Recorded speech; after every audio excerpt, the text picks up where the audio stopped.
Hey, this is Joe. And this is Evan. And this is the Nonsensory podcast. This week, we talk the continuously shuffling release schedule of Marvel's next stage of movies. We also talk Venom 2, the new seasons of The Mandalorian, a Parks and Rec charity reunion, and we ask the question, can Chris Hemsworth play Hulk Hogan? Stick around and find out, and let's get to it.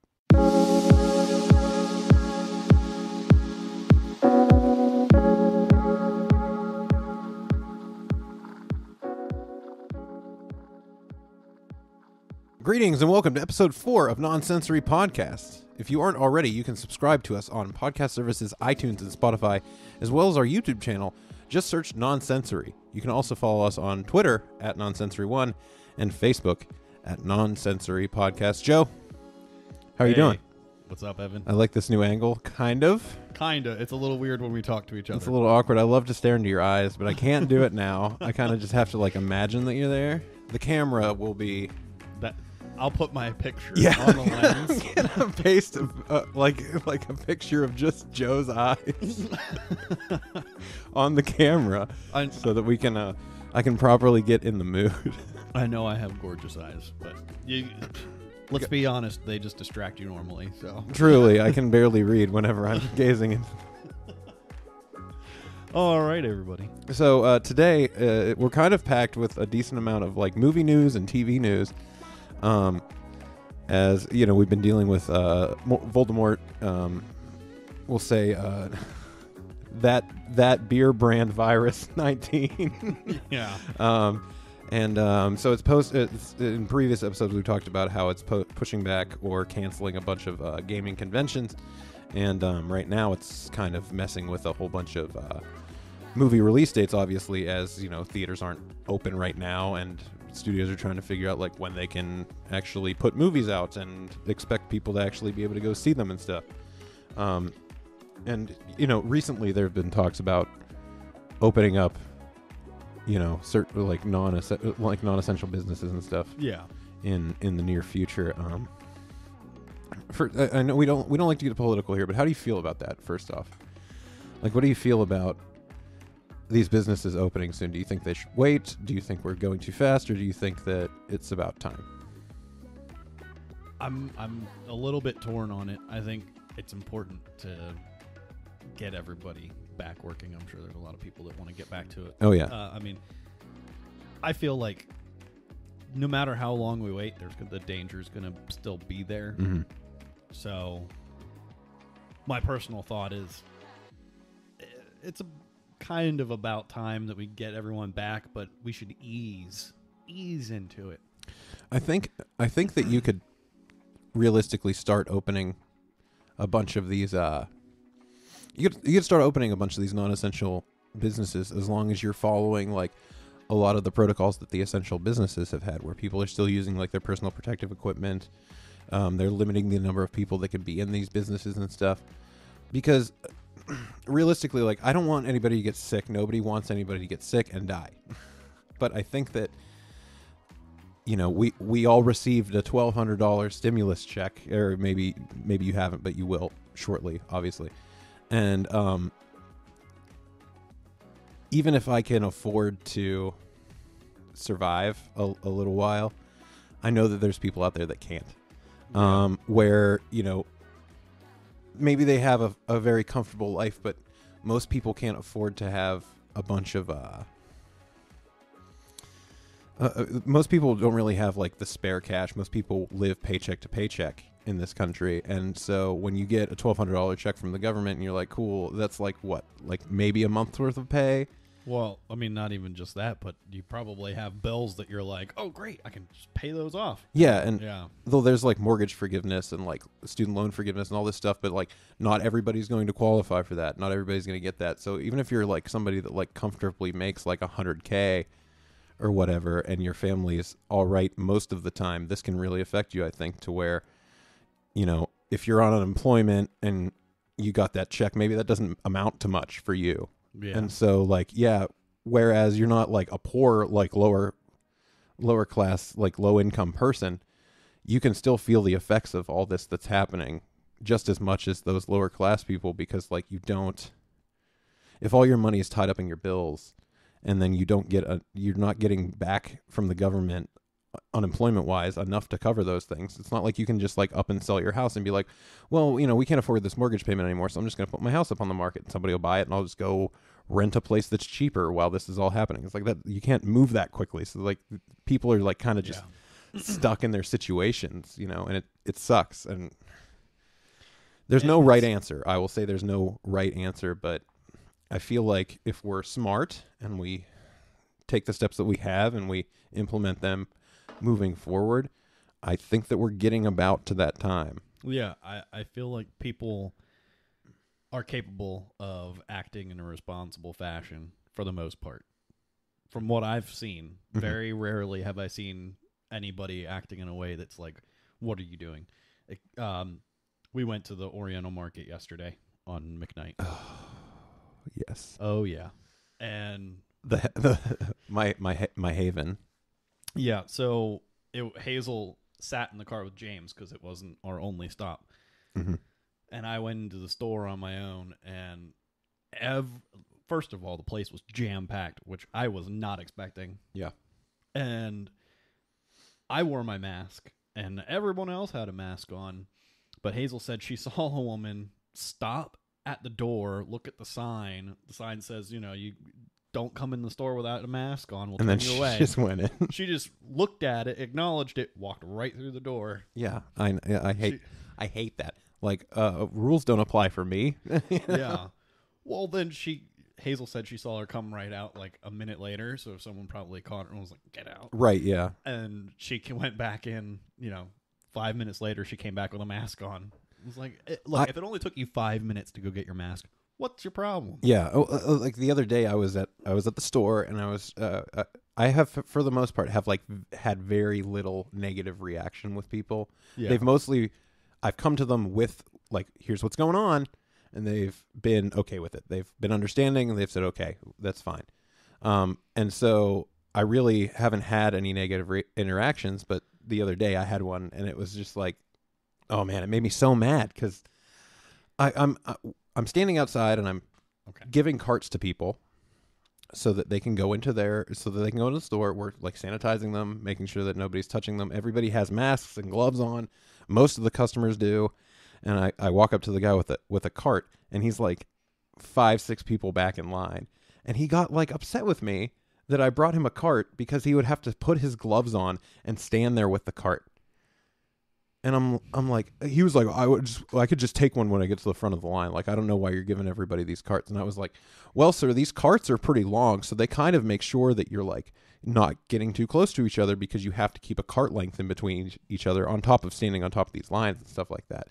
And he was just, but like he just kept talking at me and I just went silent and just stared at him, was just like, like, I'm not going to say anything. Like, this is the rules, guy. Like, you shut up, just follow him. and he was looking at me and rolling his eyes at me like, look at this idiot. And I came so very close, and it's and this stuff's not going to be over though. That's the thing. It's like we're still going to have these processes. So there's still going to be people that are like, this is stupid. But like, for the most part, everybody's been pretty cool. And I think that people will continue to be cool and follow these guidelines. It's just a matter of, I don't want these non-essential businesses to open and be like, finally, that stuff was so stupid. And when we open, we're not going to follow any of that, I don't think that's going to happen. I feel, well, I'm sure there's going to be the occasional, but you're going to have that no matter what. Mm-hmm. You just have to hope that as many people as possible. My microphone made a little farty fart. Sorry. You just have to hope that as many people as possible take it seriously enough. Mm-hmm. I mean, the whole idea of sheltering in place wasn't meant to stop the spread anyway. It was supposed to slow it. Yeah. So that we can stay on top of it. You're not going to stop people from getting flattening sick. The curve, as it were. Yeah. Yeah, it wasn't supposed to stop you from getting sick. It was supposed to make you get sick at a time when there was a hospital to care for you, mm-hmm.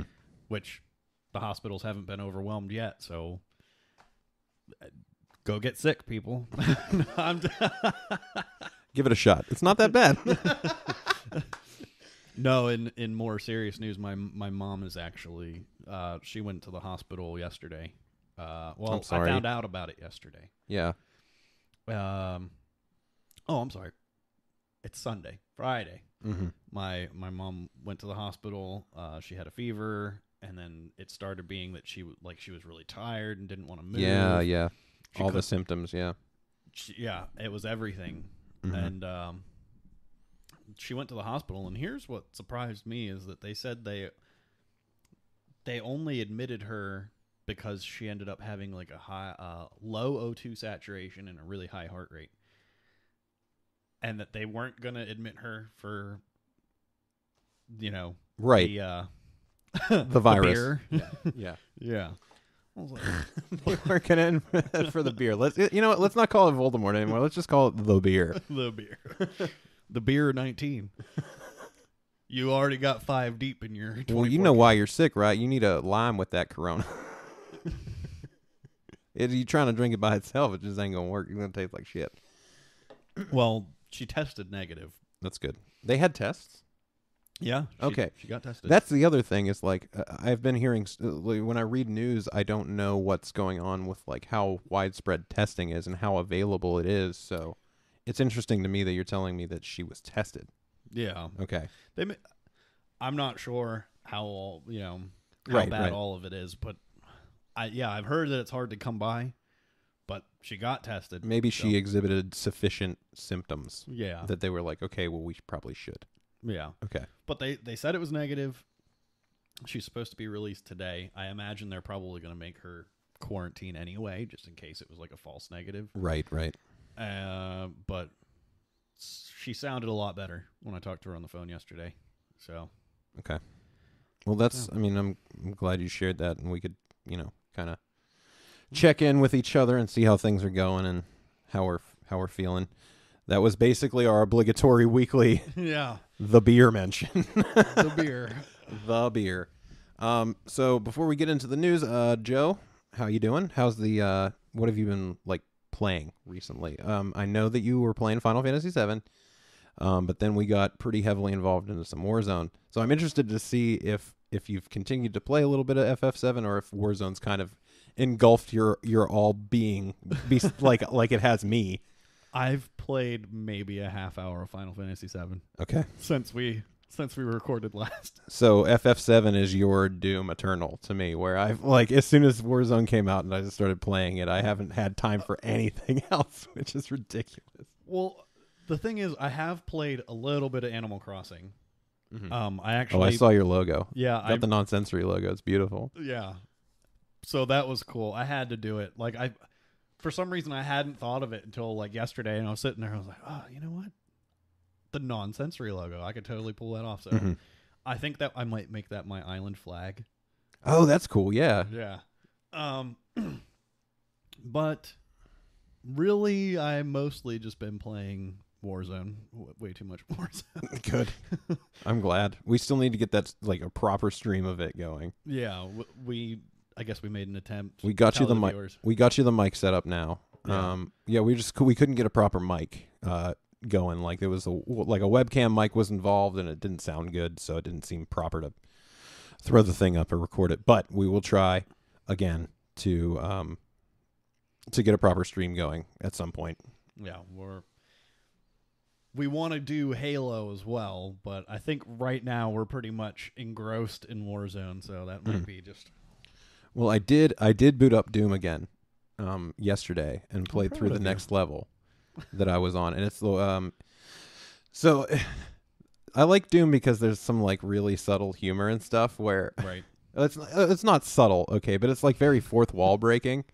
Where the scene that I'm in, they kind of took some of it for the trailers that they showed before the game came out. Where the Doom guy's just like walking into this Mars base that the Marines are on and stuff. That was like from the original game, was the Mars base, or wasn't it?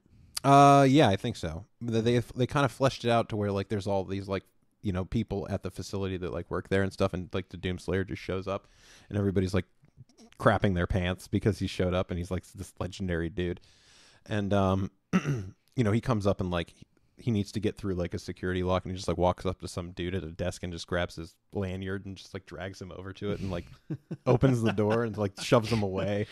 But it's like the AI that's like at your Fortress of Doom thing. It's like, you can't just shoot a hole in the surface of Mars. And then he's just like goes and gets the BFG and shoots a hole in the surface of Mars. And it's so good.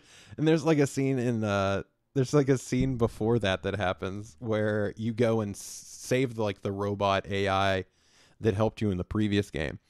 And like these scientists have him like stabilized in this like tube or whatever, and the Doom guy just walks up and they're like, you got to be really careful or whatever, and he just like walks up and just like breaks through the glass and just grabs him and like just pulls him down and like throws him around. Just, like, it's so good. Oh, it's fantastic. So I really need to get back into that, but I don't know, man. There's something about Warzone. I think it's just that, you know, it's like a social thing where like all my friends are playing it, so I can kind of just be like, hey, what's going on, and hop on. It feels pretty good being able to play, and you know there's lots of people playing, and I mean I've been doing solo a lot, except for when I've been playing with you and Colin and Phelps. Yeah, but that was a patented Joe throat clear. I apologize for all the throat clearing. That was really bad last episode. And now it's just in my head, so I keep thinking I have to do it.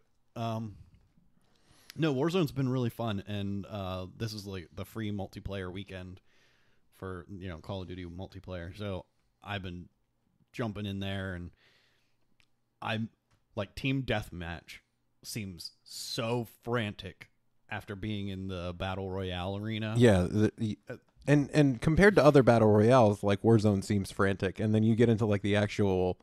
Oh, yeah.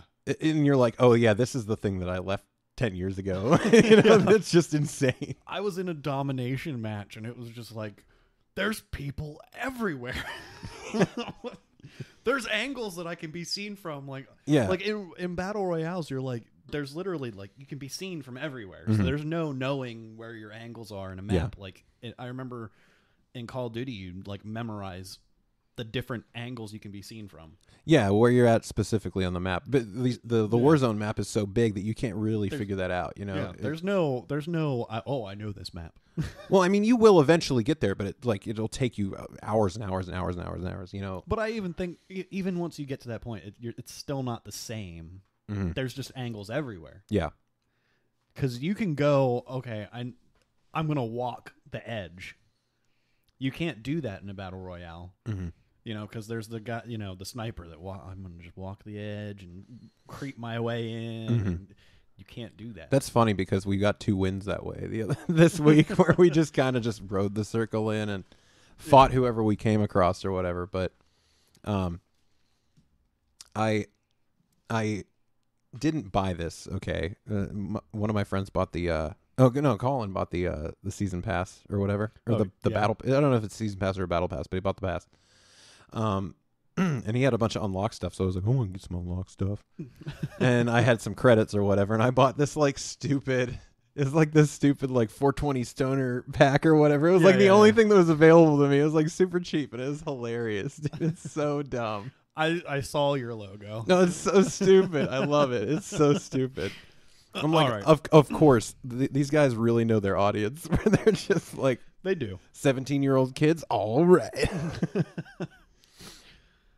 So right, I guess we'll get into the news. Do you wanna start off with the first bit? Yeah, I was just gonna say it. You know, we're a little bit game news light because the beer virus pushed everything back. And the beer in our news today, the beer virus continues to wreak havoc. So our first article is from our IGN is Spider-Man Far From Home sequel and Into the Spider-Verse 2 pushed back. This hurts me so bad. Yeah. Like, the more I think about Spider-Verse being far away, makes me so sad because that was unexpected. Mm-hmm. Into the Spider-Verse has got to be probably very nearly one of my all-time favorite movies. It was so much better than I anticipated. Yeah. All right, well, let's get into it real quick. We'll talk about it a little bit after that. Yep. So Sony Pictures officially announced new release dates on Friday for their forthcoming sequels to Spider-Man Far From Home and Spider-Man Into the Spider-Verse. Columbia Pictures will release the still untitled Far From Home sequel on November 5th, 2021, postponed from July 16th, 2021. Meanwhile, Sony Pictures Animation's Spider-Verse sequel has been pushed from April 8th, 2022 to October 7th, 2022. Tom Holland will first shoot the Uncharted movie before segueing to the next Sony MCU Spidey film. Sony just announced that Uncharted will now open July 16th, 2021, which you'll notice was the Far From Home sequel's original birth. So that's interesting. I was telling you before we started recording, while it seems like every other movie in existence is getting pushed back, they actually said, Sony said the Uncharted movie is going to be pushed up. Yeah. Now, in light of this, that makes me wonder if they... At first, I was being really critical and saying that it seemed like a desperation move. We need to get it out while people are still talking. Mm-hmm. Now I kind of wonder if it isn't just to try to... for Tom Holland's availability. You know Yeah, what I mean? I guess. Yeah, I mean, if they're pushing back a bunch of MCU films, and those are like his main thing, right? Like that's the thing that he's going to be in. That's the thing he's really known for. That's like his big cash cow, really. Then he's probably going to be more tied to those movies than he is to other projects that he's doing. So it would make sense that if they see that his next Spider-Man movie is getting pushed back and he'll have some time, that maybe they move it ahead to get the production started. And I just think it's really weird because, like, it seemed like that this Uncharted movie had been in, like, production hell forever, where they were just, like, there were tons of different directors and names attached to it over and over and over, and then now it's just, like, coming next year, and I thought it would take way longer, It doesn't give you much confidence in the IP, or I'm sorry, in the movie, really. Yeah, it's just, I haven't really seen, like, a good video game movie yet. They've all been kind of meh. And I've said this previously, where I think that, like, Sony's first-party games... How dare you? What, did I insult Assassin's Creed? I actually never saw that. I think I got like 5 minutes in and fell asleep. That's the one with Jake Gyllenhaal in it, right? Or no, that's the Prince of Persia. Prince of Persia was actually... I thought it was good. I didn't see that one yet. Yeah, I thought that one was pretty good. But I was actually going to say, how about Pokemon? Oh, Detective Pikachu? Yeah, that was actually really good. Or the original movie. Oh, yeah, but those are animated. I don't care. We're talking about live action here. Live action that's actually good. Like, the original Mortal Kombat movie is trash, but it's also fantastic. Yeah, that's like a cult classic. I love it's good for how bad it is. Yeah, like the graphics are so bad. Isn't there a scene in that movie where, like, Liu Kang transform into, like, the dragon, and it just looks awful? I don't remember. I was so young. I was too young to have watched them anyway. And I even thought it was comical then. Yeah. Or, like, your parents wouldn't actually let you watch them, but you watched them anyway.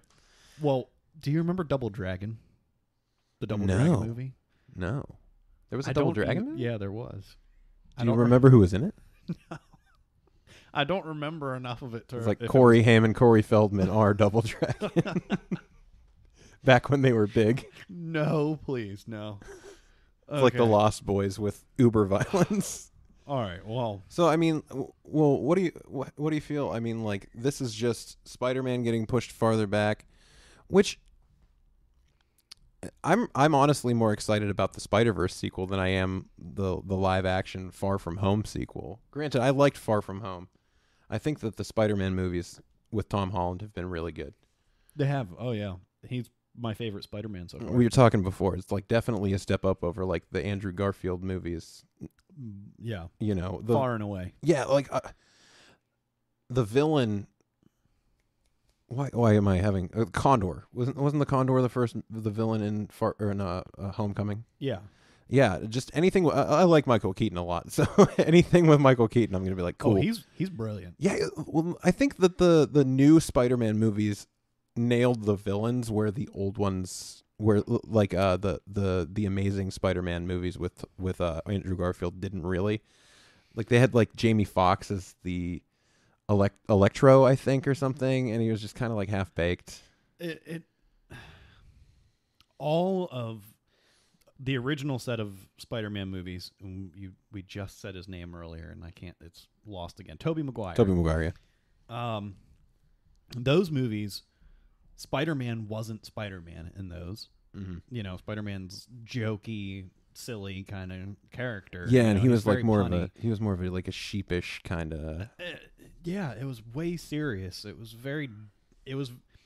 I know they're not really dark movies, but they were super dark for Spider-Man. Mm-hmm. When you put it in that universe. Yeah. So I feel like Tom Holland is the only one that really nailed that. He's serious, but he's funny. But he's a kid, but that's taking on all of this stuff. But he's still, just a goofball. Mm-hmm. Yeah, and I think that like they already showed in like the original animated series of Spider-Man that you could have like a college-aged Spider-Man still be like fun and cracking jokes and stuff, and they didn't do that with the Tobey Maguire ones. No, and most of the weird stuff that happened in those movies was from like just like kind of campy stuff that would happen. It wasn't so much humor as it was like camp. It seemed like all of the humor was coming from the villains, and it made it made it like the contrast between the villains being goofy and Spider-Man, who's supposed to be goofy, being super serious. It just threw the balance like way out of whack. Yeah. I just imagine that like Green Goblin would just be like, "Shut up, you pansy!" Like yeah, it's always like, "Oh, my girlfriend, I miss my girlfriend." Oh, Uncle Ben. Oh, yeah, Uncle Ben married Jane.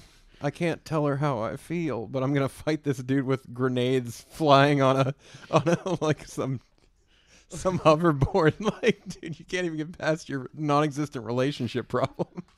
Oh man. Yeah, by far Into the Spider-Verse is one of the best. I mean, if you count animated and live action Spider-Mans. That's them playing. Yeah. Into the Spider-Verse is probably the best one. The best Spider-Man. Yeah, I think as far as like even the live action movies, I think I think that's like one of my favorite.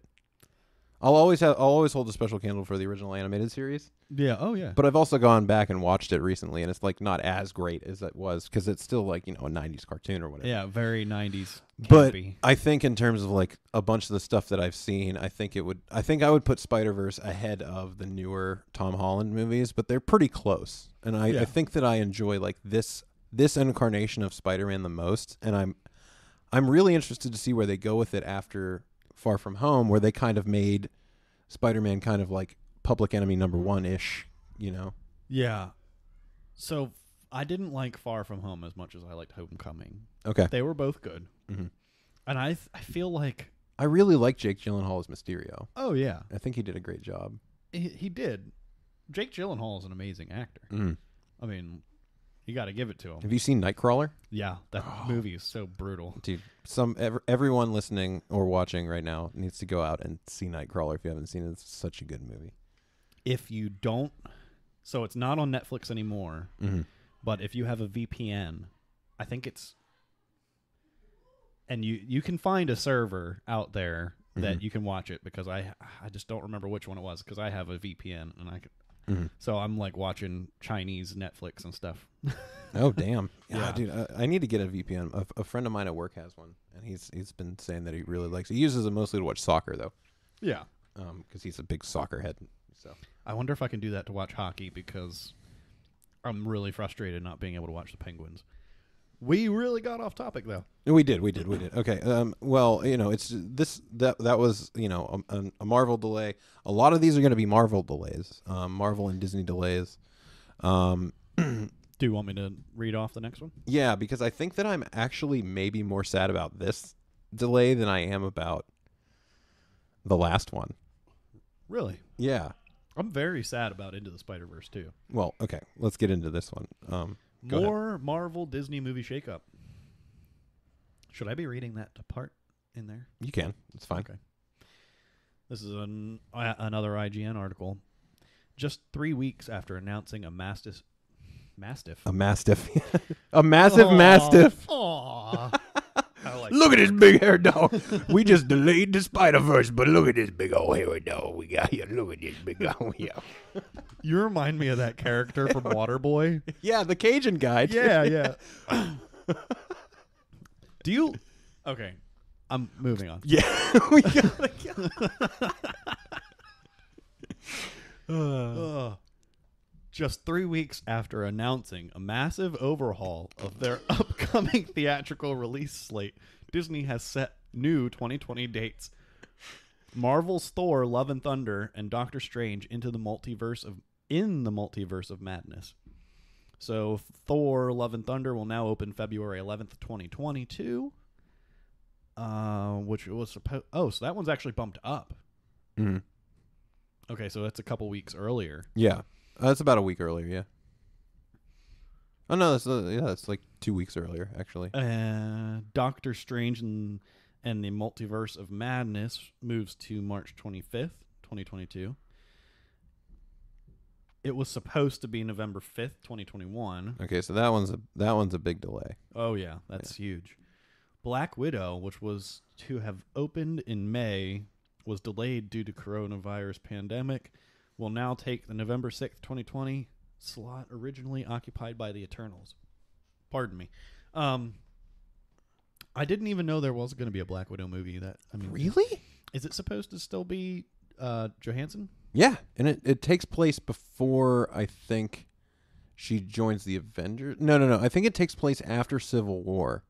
Okay. But before any of the events of Infinity War Endgame. Okay. That could be cool. I guess she like meets up with her sister and like her dad, or like it's like her whole family, I think. And her dad's like what's the big guy? The guy that plays the sheriff in Stranger Things.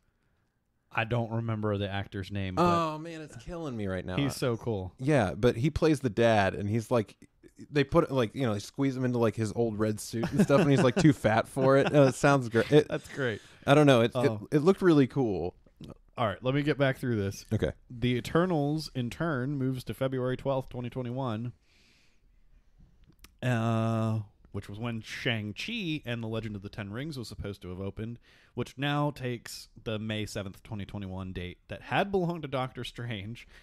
And finally, Black Panther 2 remains slated for May 8th, 2022, while Captain Marvel 2 shifts ahead 2 weeks to July 8th, 2022. That's a lot of moves.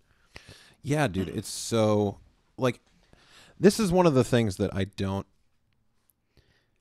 like about how they've just like have this whole roadmap planned out. Is it's just like when they talk about all the movies that they have planned, it just becomes a jumbled mess a little bit. First of all, it seems like every movie's just taking the spot of another one. They're just shifting them all around. Yeah. It's not so much that like they're pushing everything back. It's like they're selectively deciding where they want to push certain movies back into different dates and then slot other movies into those previous slots. And then it makes you realize like how god-awfully powerful Disney is. Yeah. Well, I mean, that'll kind of tie into our next bit of news, because with Mulan, coming out in what? Is it okay? July 24th is when Mulan will come out, and that's really when like the theaters are saying like this will be a giant tentpole movie that we think that we can try to start opening again around, because they want something huge that'll bring people to theaters. Right. Here's okay. First of all, I kind of feel like unless you're blocking off like every third seat, or you know what I mean. Only every third seat would be open. Yeah. That's the only way I see it. Movie theaters being able to open, and then you're going to want to charge 3 times the ticket price to get in. Yeah, I mean, you would have to assume that they would start jacking up prices for tickets, because then that they're not going to be able to fill all the seats in the theater. I'm amazed. Like, how many movie theaters are going to be able to reopen after all of this? How much revenue have they lost? Okay, well, I mean, we can move on to the next thing. But before we do, I just want to note, Disney. Okay, or forget that. I misspoke.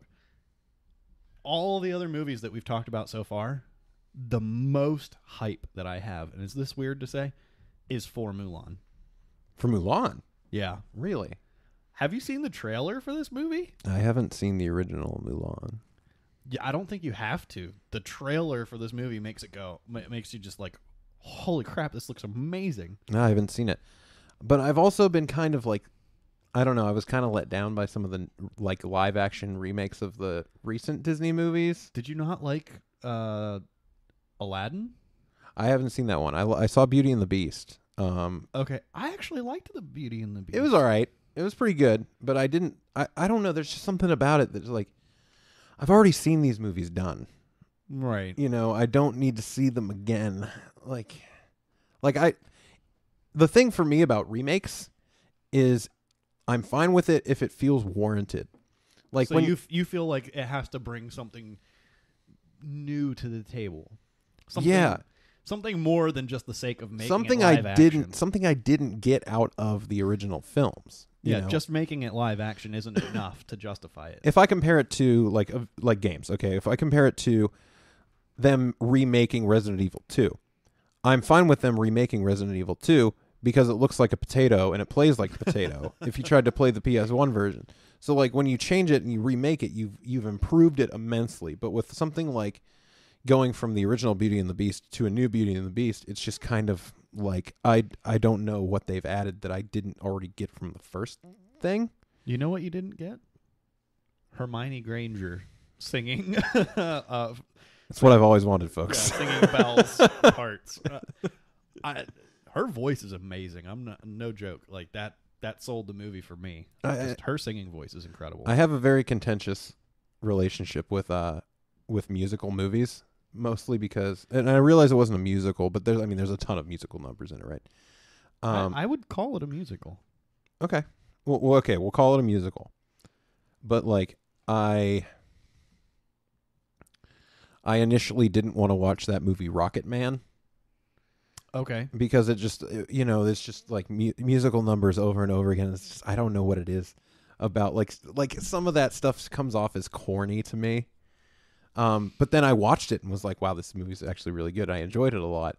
But then I didn't really appreciate the musical numbers in the new Beauty and the Beast more than the original versions either. I was just kind of like, this is a different thing, but I don't know if it's necessarily better.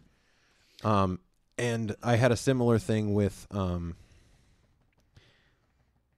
lost it. That's okay. Mulan, they actually eliminated the musical numbers. Really? Yep. Okay. I don't know if it's all of them, but it sounds like basically it's going to be a movie. Well, they're going for more of a serious tone with the. Oh yeah, with the live action version, right? It just looks dope. Is it like Disney's Last Samurai, basically? I hope people don't get cut in half with like cannonballs and stuff. I feel like if Disney had an opportunity, I'm not saying they should, but if Disney had an opportunity to go like full like R, they with need one of their titles, it could have been Mulan. They need a hard R like section of their movies where they just take like all that stuff and they just make whatever. You realize Deadpool isn't Deadpool? That's Marvel. That's Disney. Yeah, but I think that was like the first time that they did it.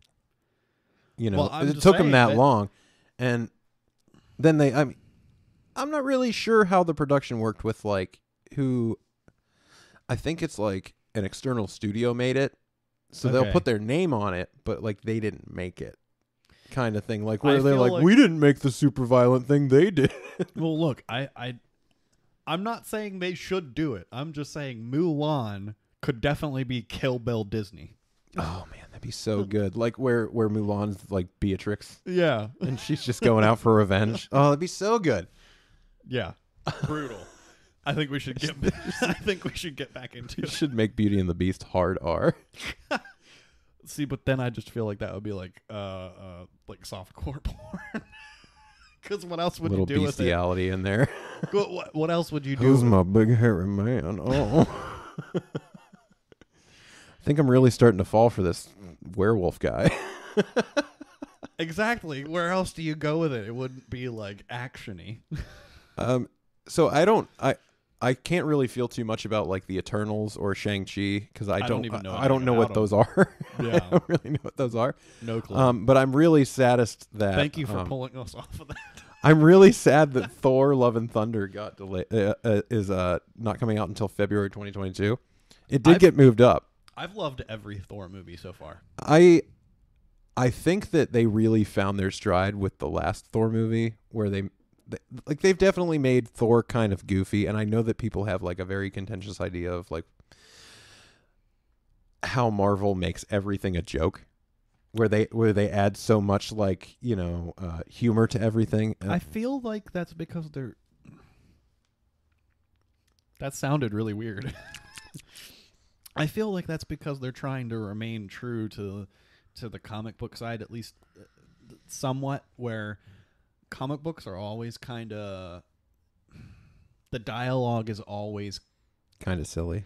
Yeah. Yeah. Well, that's not the word I was looking for, but we'll just roll with that. Yeah, it's very corny, cheesy. Yeah. Well, I mean, at the end of the day, they're still comics, and they're still based off of comics, and comics are kind of like this certain thing. So I feel like they're trying to keep it in line with that kind of tone without being so cheesy that people are just like, nah, I don't want to bother with that. Yeah, and then if you don't keep that kind of stuff in, then you risk going the other way, where you're like the new Batman movies and like the new Superman movies, where everything just feels like very dour and like down.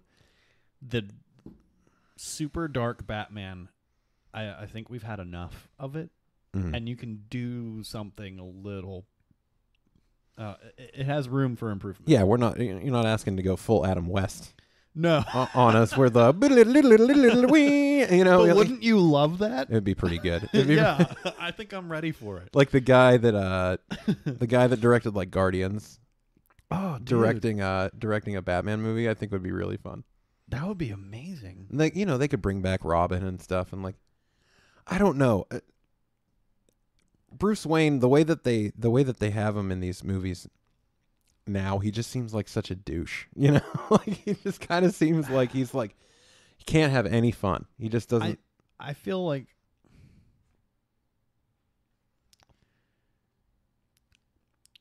How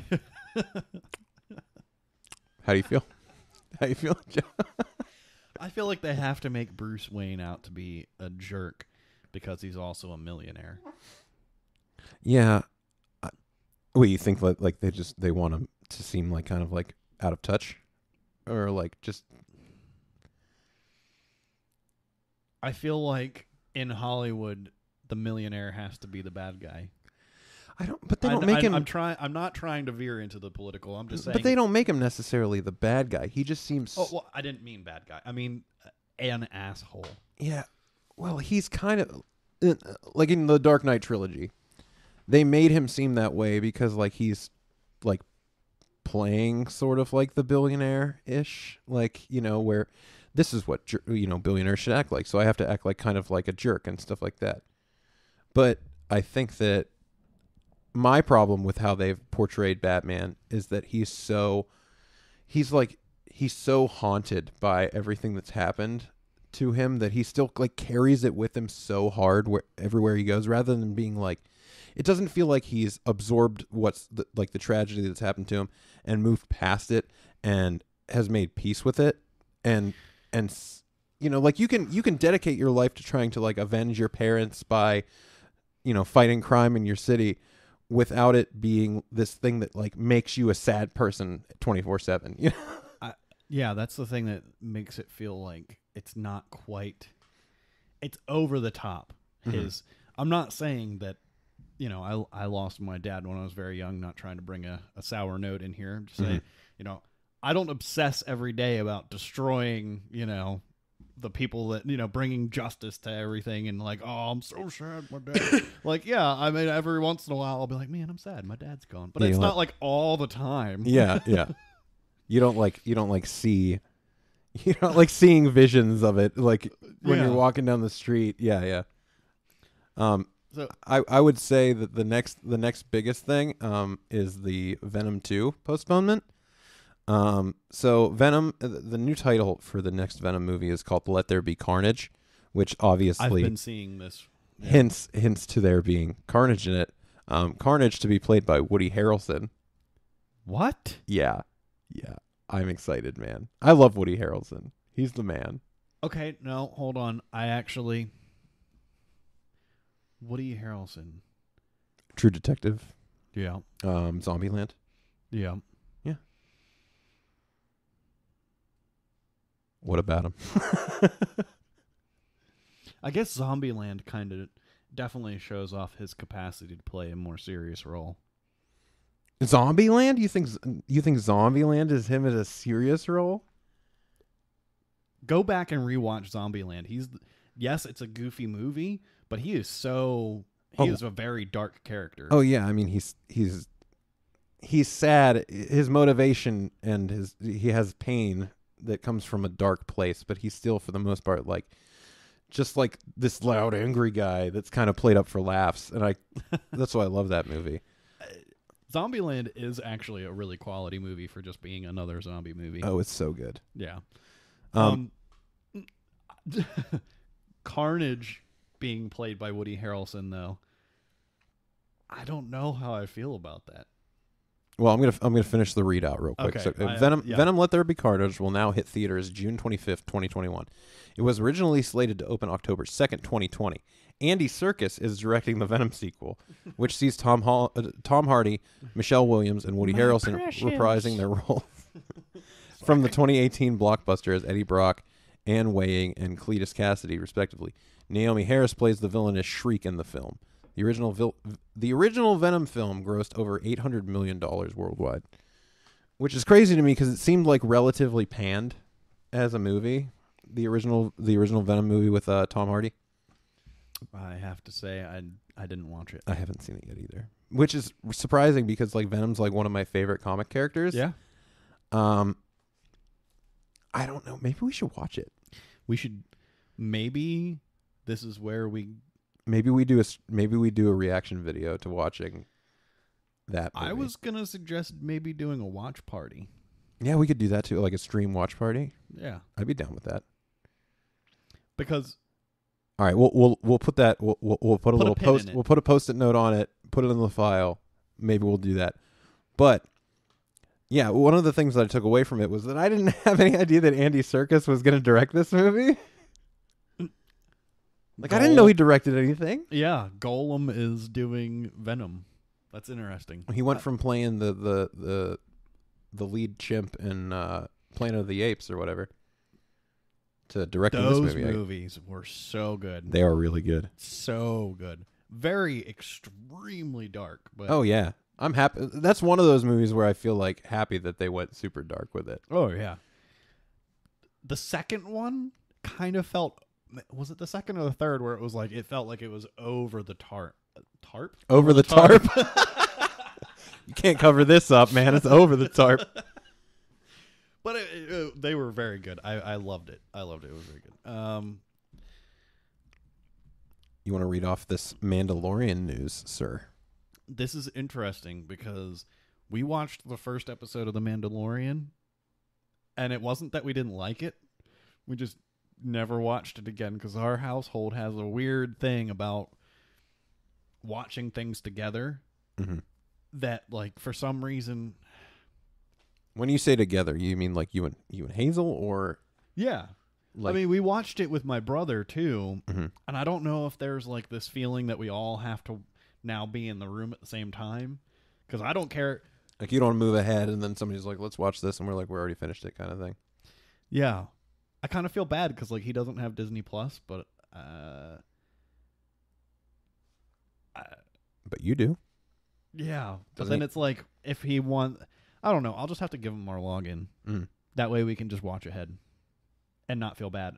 Of course, he'll probably watch it all, on his own. The Mandalorian as a series is better than any of the... I never did the readout. So Okay, go on. Here. Mandalorian Season 2 just wrapped production last month and won't premiere until October, but Season 3 of the show is apparently already in pre-production. So wait, hold a minute. They actually finished recording in the middle of this? I don't know exactly when they finished Because last month would have been, they already did all the shooting. They right? Just, I think when they say that they wrapped production, it's probably a lot of like the after actually shooting stuff. But I didn't even know that they were shooting this second season for Mandalorian already, and apparently it's going to be out in October. Yeah. So that was like big news to me. But then apparently they're already doing season insane. 3. They're really moving on this thing, and it makes sense because it's a big deal. Like Mandalorian seems like it's very much in the zeitgeist. It's a huge, like a big deal. Well, I mean, Mandalorian was like, there's a certain sect of people that really hate the new Star Wars, so that like this Mandalorian show is like, them doing Star Wars right. So people like those people really love it. And I don't side with them from a standpoint of like, this is better because the other movies are bad. But I think The Mandalorian is better than the movies that have come out, but I don't think that the new movies are bad by any means either. I just think that Mandalorian as a series nails the original movies and the feel of them way better than any of the other, whether the prequels or the new movies. I think that it's the best thing since the original trilogy for sure. I'd agree with that assessment. From, like I said, I only saw the first episode, and please watch it. Oh, it's so good. The thing is, I will say about the new movies that have come out, I liked each of them on the initial watch. They're really fun movies. Mm-hmm. They're really great movies. The problem with them is as soon as you step back from the initial watch and then look at them closer, then you start going, wait a minute, and questioning the little bits, and you go, this isn't. And I think for me, it feels a bit unfair because I think that like nobody does that with the original trilogy. Like when people saw the original trilogy, they were children who didn't think about this stuff the way that they do now. That's not fair, because when I was growing up, me and my siblings, and a lot of the people that I was aware of at the time, it seemed like a big deal that they were really critical of, maybe not episode 4 because it was the first one, but plot holes and things in episodes 5 and 6 especially. Mm-hmm. Like the big deal, like, it's all about the Ewoks and all that. And, people complain about that stuff for sure. Yeah, so I don't think it's fair to say. I would say that honestly, almost all of the Star Wars, and we're gonna get so much hate for this, I feel like all Star Wars is just a little bit overrated. Yeah, it is. A little bit overrated. If you're gonna get hate, I'm gonna get hate too, but I don't really care. Yeah. Like objectively, stepping back from it, if I'm not watching it as a child, I don't think that I would find them that incredible. Let's do a mental experiment. Look at every Star Wars IP or property out there right now. Okay, mm-hmm. Peel Star Wars off the name. Now watch it. Are you still gonna watch it? Yeah, probably not. Maybe not with the same enthusiasm. If you do, no, because I feel like if you pull the name Star Wars away from it, it would feel kind of like. Remember when they were like releasing like the Hunger Games movies and stuff? Yeah, it feels like it would be something along those lines. If it didn't have the clout of the Star Wars name, it would feel like something like that, where I'd be like, I would just write it off as like young adult fiction that I don't give a crap about. The first Hunger Games movie was pretty good. I have heard good things about the first Hunger Games movie. I don't know what it is. I couldn't get into it. That's okay. I think it was when I saw Elizabeth Banks and like her makeup, and I was like, "This is ridiculous," and I just stopped watching it. That's the whole point. I know. It's like it felt like an anime came to life. The whole point is they're making fun of the cult. Okay, we're not going down that road for very obvious reasons. Back to the Variety article on The Mandalorian, though. Sources close to the production have confirmed that creator Jon Favreau has been writing season 3 for a while, and that the art department, led by Lucasfilm Vice President and Executive Creative Director Doug Chiang, yeah, I'd say Chang, has been creating concepts for season 3 for the past few weeks. Do you know who Jon Favreau is, right? I know the name, and I'm sure I know a lot about him. It's just one of those things where there's a disconnect He's right now mentally. You've from the new Spider-Man movies. He's the guy that is like Spider-Man's handler. Yeah, he's like Happy. Yeah, he's Happy. Yeah. I love Happy. Yeah, Favreau. I think he also did Chef, I believe. Yeah, and he did the first 2. I think he did. I can't remember how many Iron Man movies he did, but he did the first Iron Man. He's been Happy in every Iron Man movie. No. I mean, he wrote the first Iron Man too. Oh, he wrote it. He wrote and directed it. Yeah, I did not know that. I'm pretty sure. I'm gonna look it up real quick. Jon Favreau is awesome. I don't think he's acted in anything that I didn't like.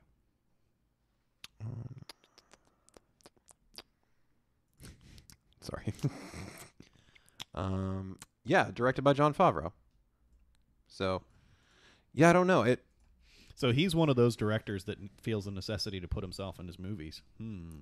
Well, I don't know. I mean, I kind of like that he's in it, though. Very Tarantino of him. Yeah. I kind of like. I think he's a good actor, and like I had no idea that I liked him as an actor before. He started to do, Iron Man and the Marvel movies and stuff, and before he was like before I even knew that he directed movies, I just thought he was a really good actor, and the fact that he like directs all these movies and like writes screenplays and like he's involved in the Mandalorian and stuff like that, like all that stuff just.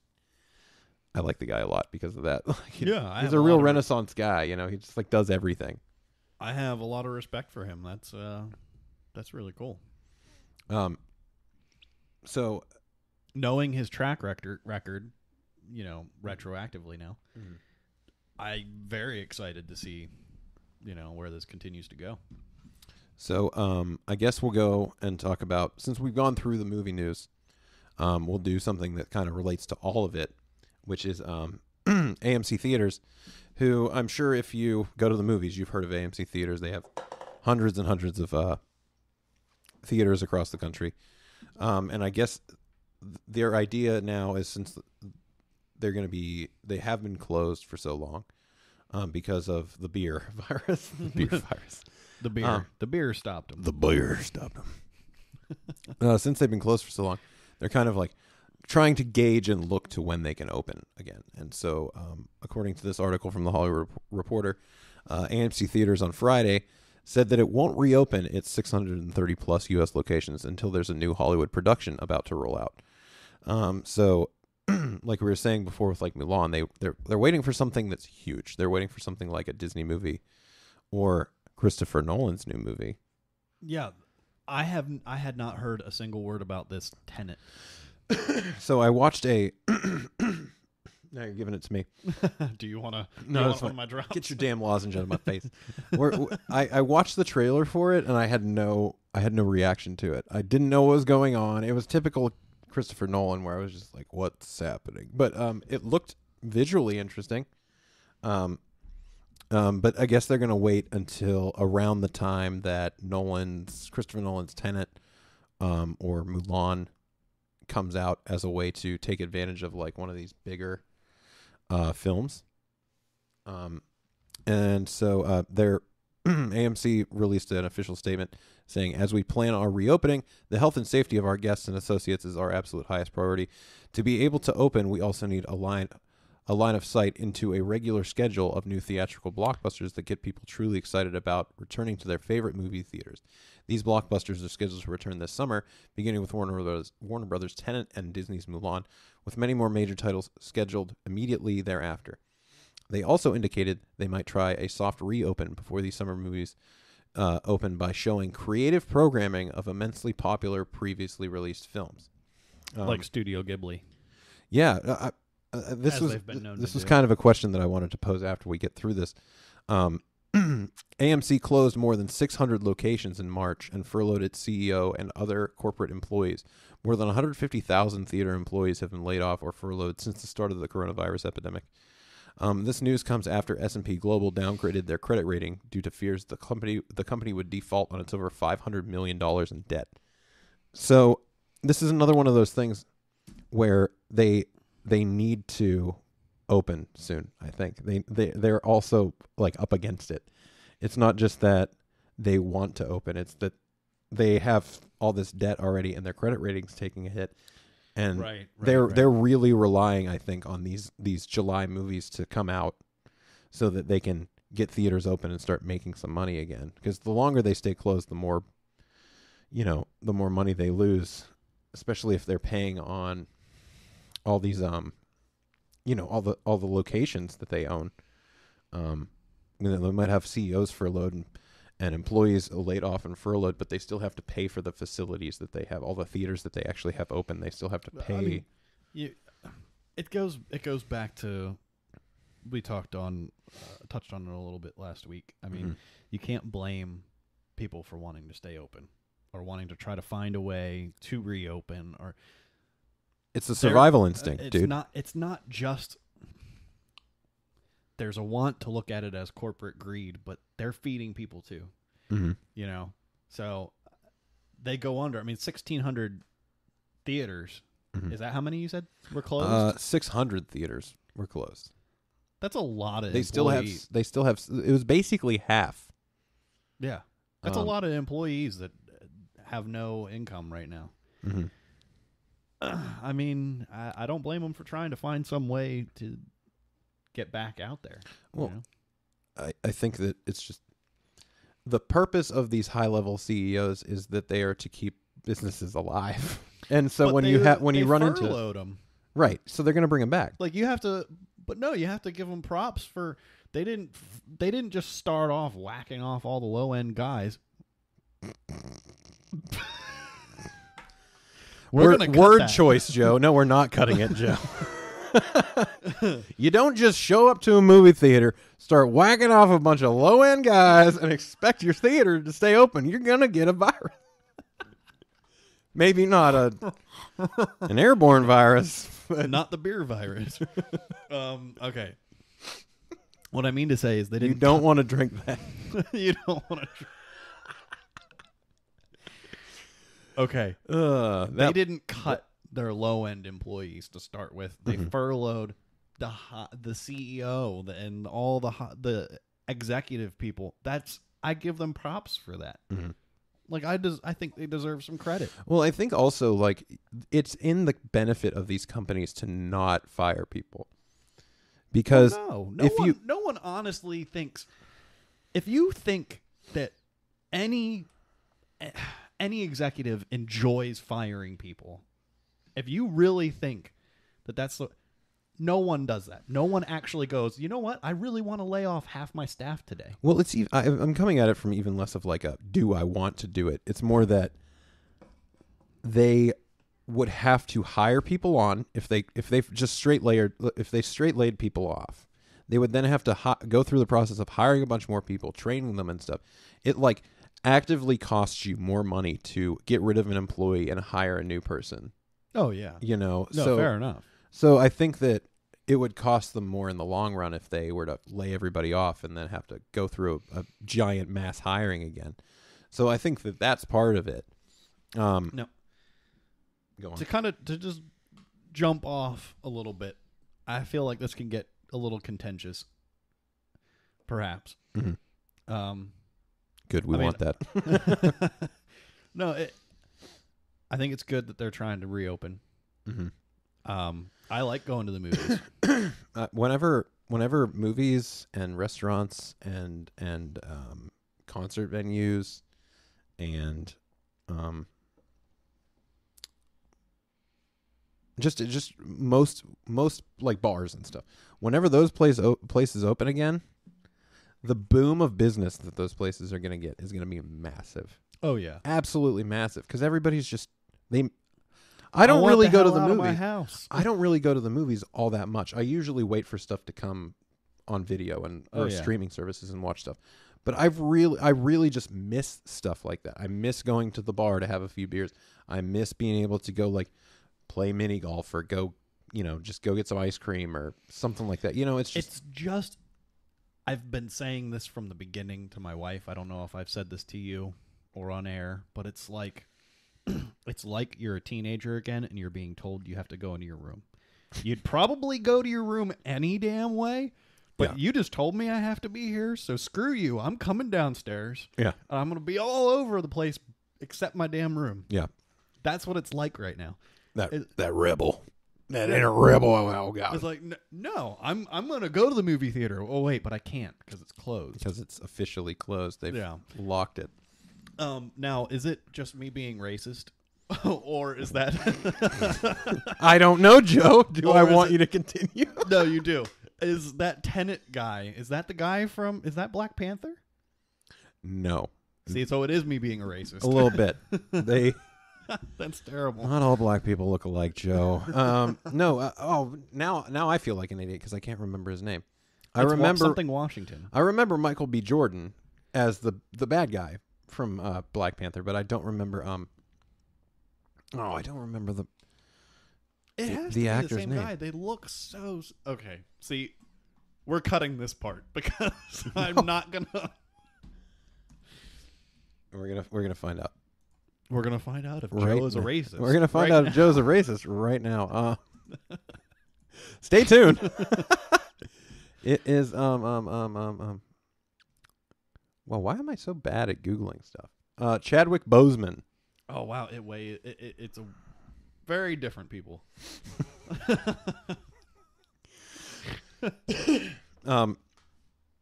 So yeah, the one thing I wanted to pull away from their whole AMC's whole statement about their closing and stuff, and kind of pose a question to you, Joe, was they said that they're going to be showing creative programming of immensely popular previously. Now who's the racist? Getting into some Mulan talk now. I'm just getting into some Oh, parody voice going on. They also indicated they might try a soft reopen before these summer movies by showing creative programming of immensely popular previously released films. I need to enunciate. So I wanted to say, like, what would you like to see if they're going to come out and release previously released films as a way to like soft open to see if people would come in and watch stuff again? Like, what are some of the things that you think you would like to see, or things that you think that they will show as a way to get people primed for going to see, these big new movies? I'm not really sure what they might show. I mean, it would definitely... I think Lord of the Rings. Yeah, they'd probably have big success if they did Lord of the Rings or pretty much anything Marvel. Mm-hmm. But I'll tell you what would be really awesome to see in theaters, because I didn't get to see it in theaters when it came out new. Yeah. I was too young. I would love to see The Matrix in theaters. Yes, dude, that was another one of the things I was thinking. Like Kill Bill Yeah. back in theaters. Like, just I never saw that one in theaters either. yeah. You mentioned the Ghibli movies, but I don't think that they would have Nope. enough. I don't think they would have enough pull. I don't know, because one of the things that they do, now Cinemax, who owns not Cinemax? Oh my goodness. Cinemark? Yeah, I'm such an idiot. I think Cinemark. that AMC and Cinemark are both the same. Yeah, that's what I thought. Cinemark has a thing where every weekend they do a different Studio Ghibli movie, or is it every month? I thought that was just a short term, or like a short time thing. That may have been a short-term thing, but they've been doing it for a couple of years. And there is enough material to draw from. There's a lot of Studio Ghibli. And I do wonder, because actually I think it was Netflix recently got the rights to air, to stream Studio Ghibli. Oh, wow. Which is a huge deal, because basically what they've been doing till now is Disney's been making the because Studio Ghibli again is Disney, because they're just too damn massive. They've been making all the money on reselling the Blu-ray and the DVDs and playing it in theaters with AMC. So the fact that they let anyone actually get a hold of streaming rights is kind of mind-blowing, if you ask me. Like, it's like, I never saw that coming. Yeah. But I think it would, I think there's enough draw there, because that's definitely like a bring the whole family to get the That's heck a fair out of the point. house. Yeah, if you're trying to go for like a wide appeal release, everybody of all ages can enjoy those movies. That's a good point when you brought up like the Marvel movies and even some older Disney movies and stuff like that. Just stuff that's safe, where you know that people can, like, everybody can go see it. Yeah, it's not just single people and mom and dad that want to get out of the house right now. You want to get the whole family out. Yeah. So that they can get the beer virus. So they can go back in the friggin' house. All right. I wanted to bring this up because it's a story related to our previous devs discussion that we had. And just in terms, like, the only reason it's related is because of Nick Offerman, but hey, that's my segue. That's my rock solid segue that I had. You're getting better at those now. I guess Parks and Rec will be returning for a one-night special event for charity. This also comes from IGN. The cast of NBC's Parks and Recreation will reunite for a one-time scripted charity TV special, the network announced Thursday. The half-hour special, to be shot from the cast's homes due to self-isolation, is a fundraising benefit for the charity Feeding America. So I interrupted you in the middle of the article. I'm sorry.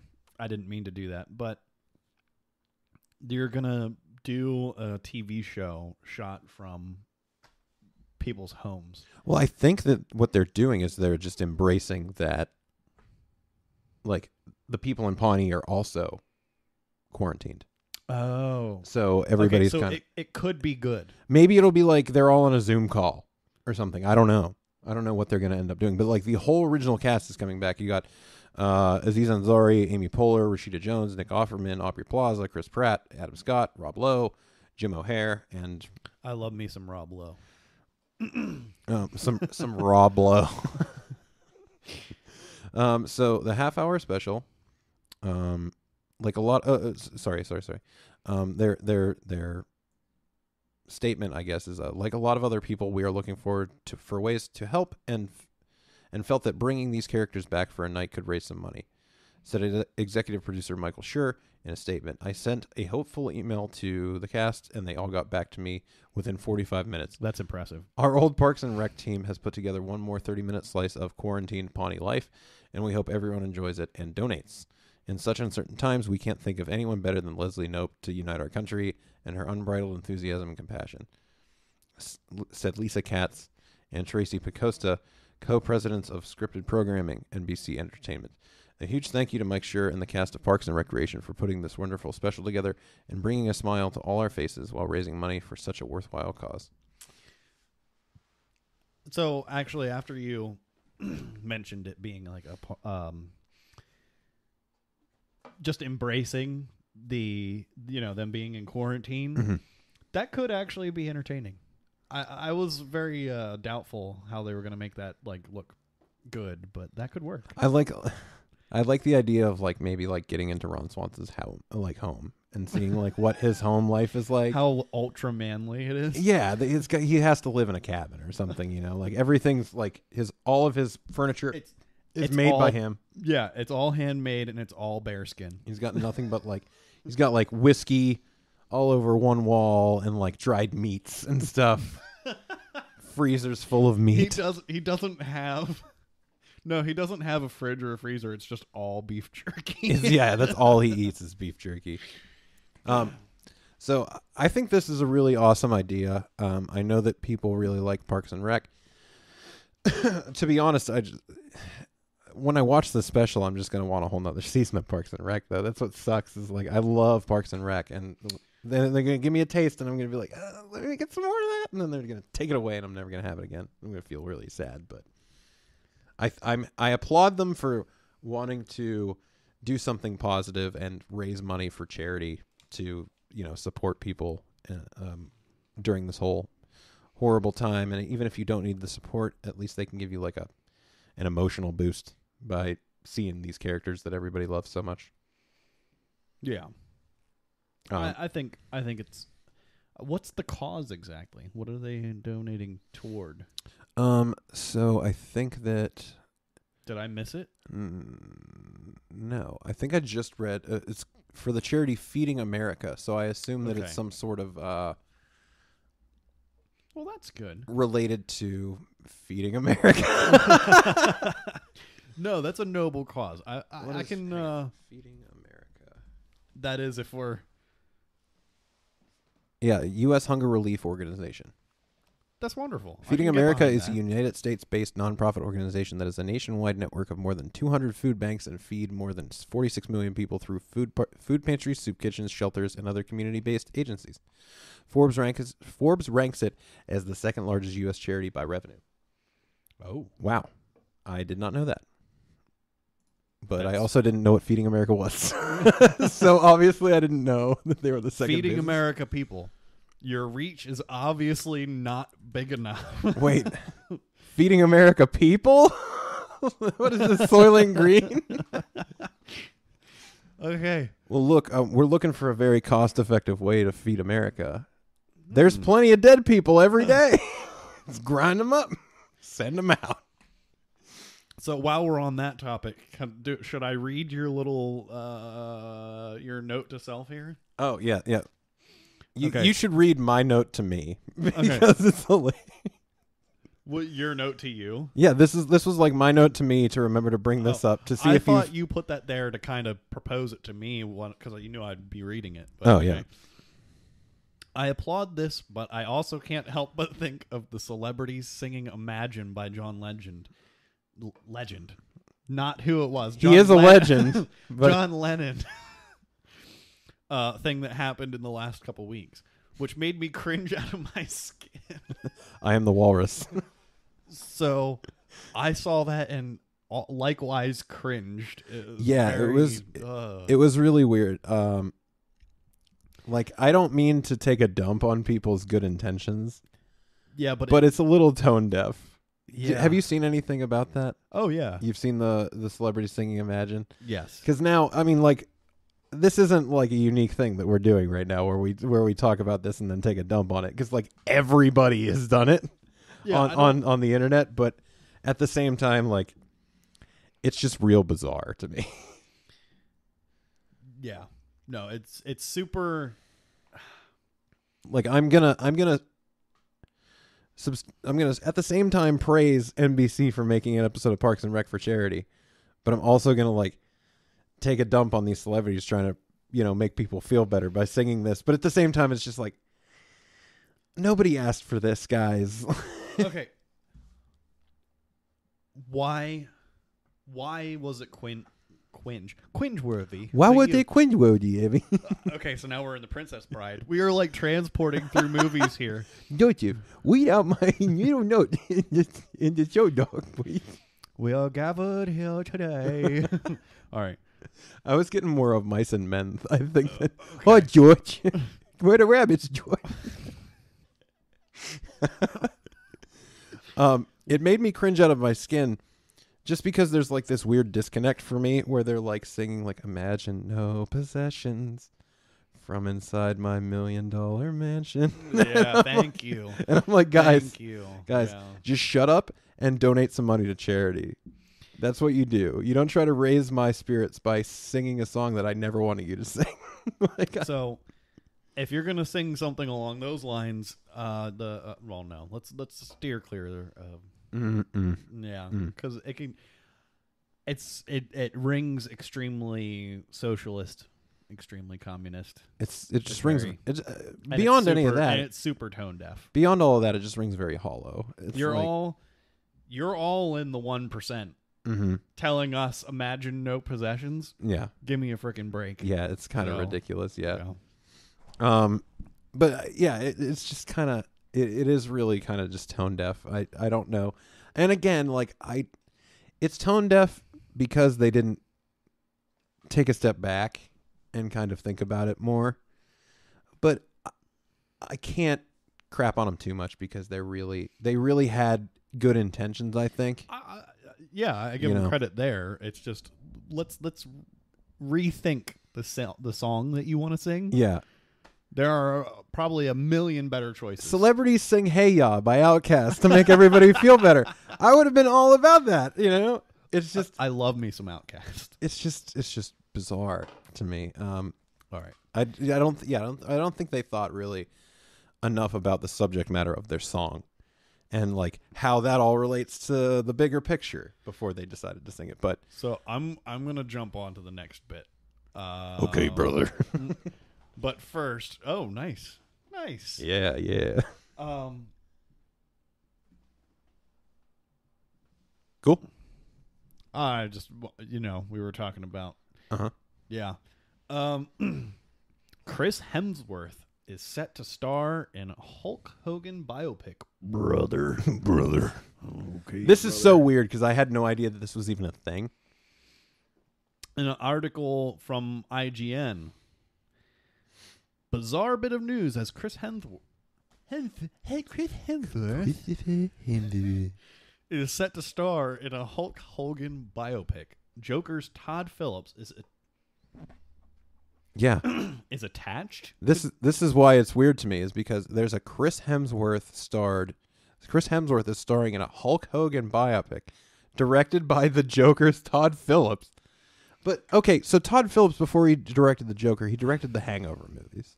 Yeah, okay. So he's a comedy-based kind of guy. So I feel like I don't know where they're going with this, because like the way that Chris Hemsworth talks about this movie, he talks about it like they're going to show, this side of wrestling that people don't really see and stuff, which makes me think that they're going to be like, you maybe think that's going to be a dark side? I feel like they'll maybe talk about like their family lives and how much time they spend on the road and like what it does to their bodies and stuff like that. But at the same time, like, it's Chris Hemsworth and the guy that directed the Hangover movies making a wrestling movie, so I can't think that it's not going to be funny. Yeah, I feel like there's... Let me finish this off. Go ahead, yeah. Which is being scripted by Joker's Scott Silver, along with John Polano? John Baloney. John Baloney. The movie, which is expected to be made at Netflix and counts Bradley Cooper among its producers. Interesting. More Hangover. Will explore Hogan's rise to fame in the 1980s and reportedly won't cover his more recent scandals and lawsuits, which is probably a good idea to steer clear of. Yeah, I don't know. So here's where I'm like all of a sudden took a left turn while I was reading this, because the whole time I was with them, I was like, oh, this could be really cool. They said Netflix. Yeah. How often Netflix is they're always either like just like spot on, or they're nowhere close with their their stuff. Yeah. I know. Like okay, so Hemsworth just had that Netflix movie Extraction that I think it just came out this week. So I don't know if he has like a deal going forward with Netflix or something, but there is like a weird connection running through all of those where like Bradley Cooper's attached to it, who was part of The Hangover which Todd Phillips directed, but also like Chris Hemsworth is they're connected by Chris Hemsworth being in Guardians of the Galaxy, or not Guardians of the Galaxy, but like they when they were in Bradley Cooper Infinity War. Bradley Cooper plays Rocket, so maybe that's they talked about it. Maybe Bradley Cooper brought up like, hey Chris, this is what's happening with this movie. Maybe you want to star. I don't know, but there's like a web of connection there. Because Thor. They finally did the tie-in where in the comic books, Thor was part of Guardians of the Galaxy, at least at some point in time. And so they finally brought Chris Hemsworth onto the Guardians crew, which was awesome. So, yeah, you had Bradley Cooper and Chris Hemsworth in the same place there. Do you see Chris Hemsworth as a good Hulk Hogan? Is he...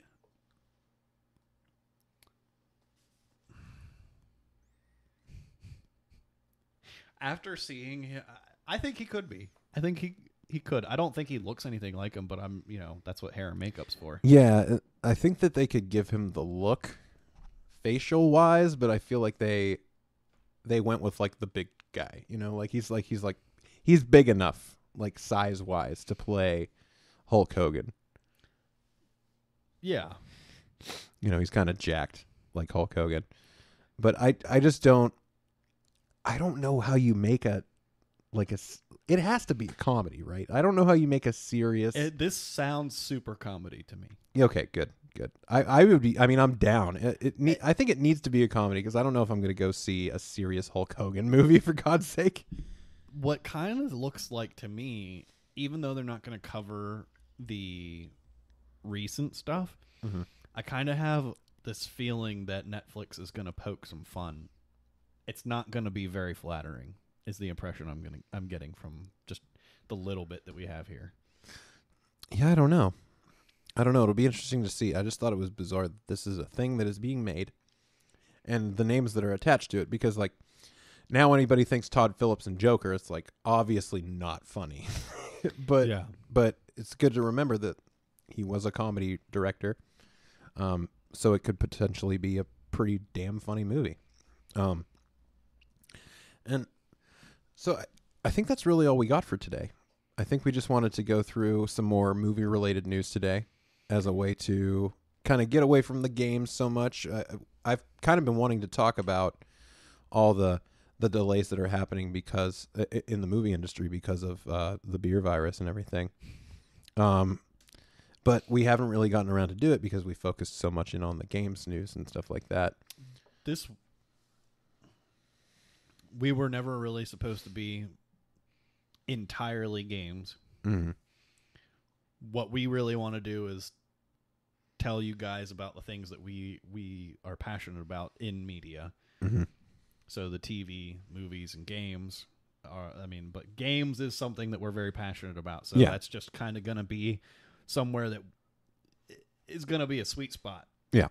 But yeah, I felt it was a good thing to jump off on the news for movies, because also it has been a pretty slow week games wise. Oh yeah, there hasn't really been much gaming news. There's not, too much that I would really want to talk about all that much that we couldn't, cover probably next week when a few more details about the news stories that are out come out. And also it's just, I feel like if we talk about the movie news now, going forward, it's not like theaters are going to be opening for a while. Right. So this is basically, when they do open, this is the shuffling that they've decided that maybe you can look forward to whenever movies do start happening. But until then, I don't know really how much movie news we'll have. So I just wanted to kind of put it all into one episode and kind of go through all the delays of the biggest movies out there, which are mostly Disney and Marvel movies, because this is the world we live in. But that is another thing. You go back and have we covered a movie that wasn't Disney or Marvel? No, I don't think so. But I repeat myself. We've talked about devs, and I don't know what else we've talked about. The Hulk Hogan movie, but that's it. Yeah. So we do have we're getting Patreon set up. Yes. We're going to get our Anchor support account set up. So if you really enjoy what we're doing here and you want to show your support and appreciation, I don't like the idea of begging for money, but if you feel compelled that you'd want to help us out, our equipment's not free. Yeah, if anything, if you like the content that we're making, but you want to see us be able to do more, because that's where we want to do more. Absolutely. Yeah. The thing is we only ask as a way to make the content better, and to serve fans that we will have or have now, or potentially might have. I mean, in all honesty, I would love to do this full time eventually. Yeah. I know you probably feel the same way. Yeah, and we have plenty to say. The way that we have to go about it is kind of, we have a set of time that's kind of chiseled out for us to be able to do this, and we do, our episodes are pretty long because we're going over an entire week's worth of news across movies, games, TV, our lives, stuff like that. And if we had some support to be able to do this more frequently, then we could churn out more episodes, keep them briefer, and really be able to focus more on, stuff like social media, the production quality of everything, and all that stuff. So I feel like I would love to get to the point where we could provide a half hour of content every single day. Yeah. I think that's ultimately the goal we're headed for. On top of, I think we want to stream, so we could, there's a potential out there. So yeah, and the thing for me is that what we're doing right now will always be fine for me. Like, this is what I want to do. And if this is the form that this takes, then I'm fine with it, because I enjoy just sitting here talking with you, Joe, making stuff for people to listen to, hearing the feedback that they might have, and just having people, come to us and say, hey, I really enjoyed this episode. I enjoy what you guys are doing. That's what keeps me wanting to make it, more so than a drive for money or anything like that. No. It's more, if anything, it would be more to provide more for people that already enjoy what we're doing. I have to say, since you said, you enjoy doing this every week, I really do too. This is like, I look forward to this all week. So this is like my weekly release, so it's kind of you get your weekly release once a week, guys. That's all I get. I look forward to it, man. So yeah, just we really appreciate all your support. We'll get more information to you on the Patreon whenever we can. We plan on doing like incentives, for support. We want to do like we'll do tiers of support, where depending on how much you donate, we'll give you specific special cuts of content that you can't get with just a free feed or stuff like that. Just typical to like how you've probably experienced other Patreons on other. We put a pin in the watch party. What were we gonna watch? Oh, Venom. Venom, yeah.